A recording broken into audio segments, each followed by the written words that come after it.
هالأسبوع شهدنا على حدث حزين للأسف. كلنا زعلنا على غازي عاد رئيس جمعية سوليد اللي صار له سنوات وسنوات وسنوات عم يهتم بقضية المعتقلين اللبنانيين بالسجون السورية. غازي أنا بعرفه شخصياً، عايشته كتير، تابع معنا كتير قضية بي بطرس خوند، كما تابع كتير كمان قضايا كل المعتقلين اللبنانيين بالسجون السورية لسنوات.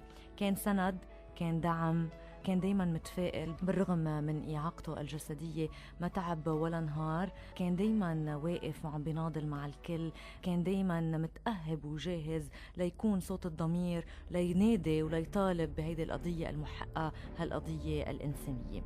غازي من 1993 أسس جمعية سوليد اللي بلش من وقتها تهتم بقضية المعتقلين اللبنانيين بالسجون السورية. بال2005 خيمة فعلا أعادت الأمل للأمهات نصبت أمام مقر الأسكوا ببيروت، وتحت صاروا يتجمعوا هالأمات ليقولوا للدولة اللبنانية، ليقولوا للمجتمع اللبناني، ليقولوا للمجتمع الدولي، ليقولوا لحقوق الإنسان نحن موجودين ونحن تعبنا ونحن بدنا أولادنا. في أمات صار لهم أكثر من 30 سنة ناطرين أولادهم ليرجعوا وبعدهم ناطرينهم.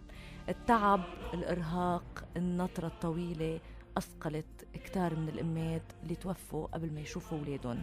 أودات وغيرها من الأمات ماتوا قبل ما يشوفوا أولادهم وبعضهم ناطرين، للأسف بعضهم ناطرين، وكتار غيرهم بعضهم ناطرين.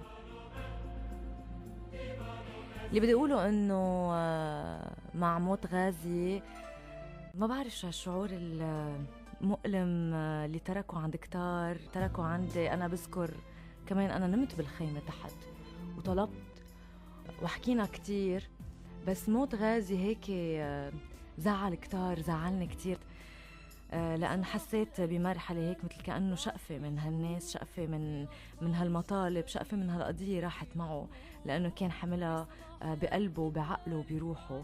بس بدنا نقلك يا غازي إنه نحن أبدا ما رح نترك هالقضية، ورح نتابع باللي أنت بلشته وباللي نحن بلشناه.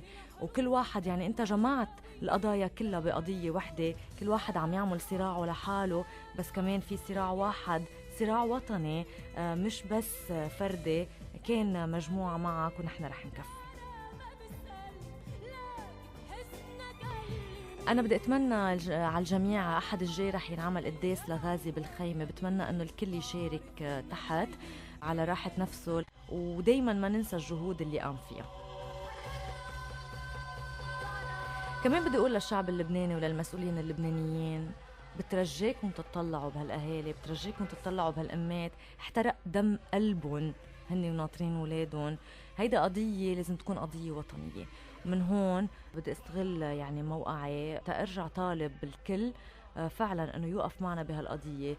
طلب كمان خاص لكل المسؤولين، وطلب خاص كمان لفخامة رئيس الجمهورية العماد ميشيل عون، لانه فعلا نحن بحاجة لدعمه كرمال نقدر نكفي بهالقضية، نحن بحاجة لمطالبته كرمال نقدر نكفي بهالقضية، لانه هو مواطنين لبنانيين وما فينا نتخلى عنهم، ومنبينهم في عسكر كتير كتير كتير. وكمان بدي أقول شغلة، أنه كتير مهم ما نخلط بين قضية المعتقلين اللبنانيين بالسجون السورية وبين المفقودين اللي انفقدوا خلال الحرب اللبنانية، لأنه هو قضيتين مختلفين. طبعا وجعهم واحد بس مطالباتهم مختلفة، لأنه في عنا هون عمل بينعمل على الأرض، وفي عنا مطالبات أخرى بتنعمل مع الدول، وبالأخص مع الدولة السورية للمطالبة بالمعتقلين.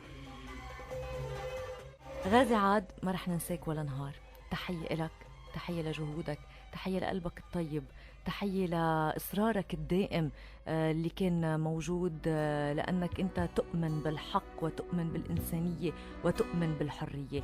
حافظوا على حريتكم، نطالب بالحرية لجميع المعتقلين في السجون السورية. ما رح أقول أكتر من هيك.